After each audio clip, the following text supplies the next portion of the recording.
লাখ নিযুক্তি অকল নিকা নিযুক্তিয়ে হোৱা নাছিল 1 লাখ নিযুক্তি প্ৰতিটো নিযুক্তিৰে অধিকাৰ হৈছিল আমাৰ খিলঞ্জীয়া থলুৱা অসমীয়াসকল বৰাকৰে হওক ব্ৰহ্মপুত্ৰই হওক কংগ্ৰেছৰ দিনত যি তুষ্টিকৰণৰ নিযুক্তি হৈছিল অসম পুলিচৰ গৃহ বিভাগত 30% এটা বিশেষ সম্প্ৰদায়ক কনিষ্ঠবলৰ পদত নিযুক্তি দিয়া হৈছিল সেই ইতিহাস আমি পৰিৱৰ্তন কৰিম 1 লাখ নিযুক্তিৰ দিনাখন কোনসকলে নিযুক্তি পালে তাৰ এখন বিস্তাৰিত পুথি মই আপোনালোকৰ মাজত দিম প্ৰতিটো নাম পঢ়ি প্ৰতিটো ঠিকনা পঢ়ি আপোনালোকে গৌৰৱ অনুভৱ কৰিব এইখন চৰকাৰে কি ধৰণে খিলঞ্জীয়া যুৱক যুৱতীৰ অধিকাৰত সৰ্বোচ্চ আসন দিবলৈ সক্ষম হৈছে আৰু একেলগে কোনোবাই যদি মন কৰে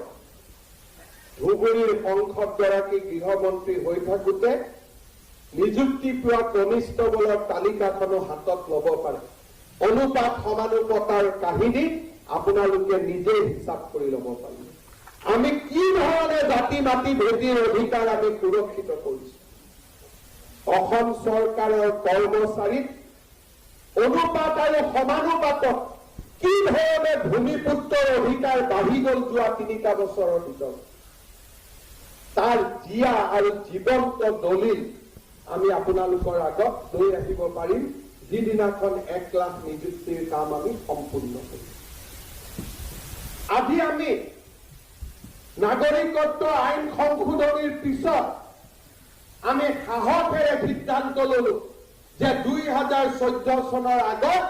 অসমলৈ যিসকল আহিছিল তেওঁলোকক যদি আমাৰ হিন্দু বঙালী জৈন খ্ৰীষ্টিয়ান হয় তেওঁলোকক অসুবিধা কৰিব নোৱাৰি আমি সাহসেৰে প্ৰমাণ কৰিলো যে নাগৰিকত্ব আইন বিৰুদ্ধে যি আন্দোলন আছিল সেই আন্দোলন প্ৰবঞ্চনাৰ এক ইতিহাস আছিল কাৰণ 8 জনতকৈ অধিক লোকে আজিলৈকে নাগৰিকত্ব আবেদন কৰা নাই আৰু এতিয়া আমি আন এক সবল খোজ ল'বলৈ গৈ আছো যে যি 9 লাখ মানুহৰ বায়োমেট্ৰিক্স বন্ধ হৈ আছিল সেই বায়োমেট্ৰিক্স মুকলি কৰি দিয়াৰ বাবেও আমি আন এক শক্তিশালী পদক্ষেপ অহা কেইদিনমানৰ ভিতৰত ল'বৰ বাবে গৈ আছো